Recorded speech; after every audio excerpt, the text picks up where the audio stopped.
నీటి మాట లోపల ఈరోజు మనము ఒకటి చెప్పుకుందాము, తెలుసుకుందాం. నీటి మాట లోపల ఏంటంటే మన భావము భగవత్ అనుగ్రహం అనే దాని గురించి డిస్కషన్ చేసుకుందాం ఫ్రెండ్స్. ఓకేనా?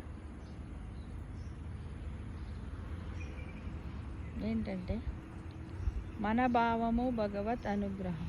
ఈరోజు అందరూ నాకు ఏమీ చేసినా భగవంతుని అనుగ్రహం కలగడం లేదు, ఎందుకు ఇలా జరుగుతుంది అని వాపోతూ ఉన్నారు, బాధపడుతూ ఉన్నారు.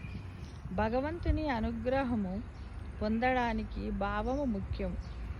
బాహ్య ప్రియుడు కాదు, భావప్రియుడు ఆయన. ఒక చిన్న పాట పాడినా భావము లేకుండా పాడితే అది ఎవరికి అర్థం కాదు. అదే భావయుక్తంగా పాడితే చిన్నపిల్లవాడు కూడా పరవశించిపోతాడు. అవునా? దైవానుగ్రహం అనేది మనము చేసే సాధన మీద ఆధారపడి ఉంటుంది. ఎలా? సాధన అంటే పూజలు, యజ్ఞాలు, హోమాలు, తపస్సులు అనే కాదు. అడవులలో, గృహాలలో కూర్చోవడము కాదు. సాధన ఎక్కడికో వెళ్ళి చేయాల్సిన పని లేదు. ఎక్కడున్నా, ఏ పని చేస్తున్నా మనస్సు కొంచెము మాధవునిపై పెట్టుకుంటే చాలు. చిన్న చిన్న పనులు చేస్తున్నప్పుడు భగవంతుని స్మరణ చేసుకోవచ్చు. ఆయన గురించి పాటలను పాడుకోవచ్చు.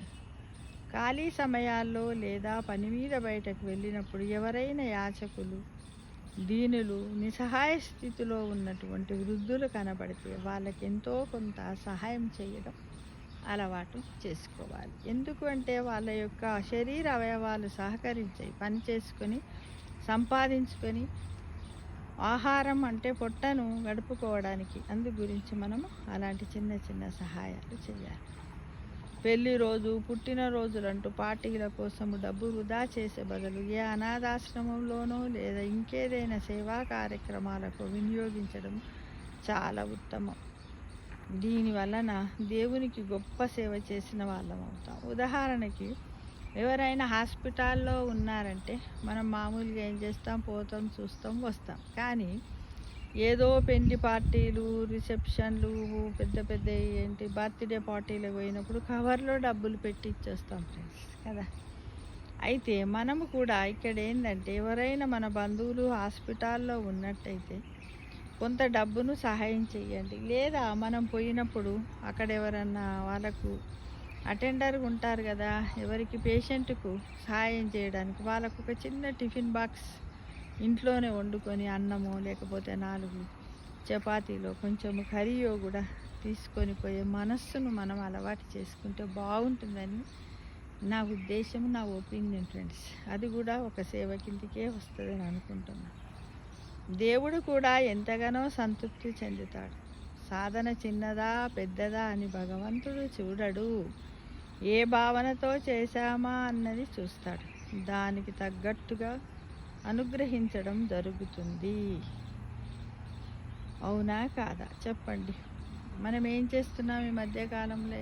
ఇప్పుడు కొద్దిమంది ఉంటారు, ఏమమ్మా ఇవ్వాల నాకు టైం లేదు, ఏం లేదు, చిటుకున ఒక దీపం ముట్టించినా వచ్చినా అయిపోయిందంటే. ఇంత పెద్ద అందమైన మానవ జీవితాన్ని ప్రసాదించినటువంటి ఆ పరమేశ్వరుడికి, ఆ ఈశ్వరుడికి మనం ఏమిస్తున్నామని ఒక్క నిమిషం ఆలోచన చెయ్యండి ఫ్రెండ్స్. చేసి మనకు తోచినంత వరకు నామస్మరణ చేస్తూ, నలుగురికి సహాయం చేస్తూ, నలుగురికి అండగా నిలవడానికి ప్రయత్నిద్దామా? శుభమస్తు. సమస్త లోకా సుఖినో భవంతు.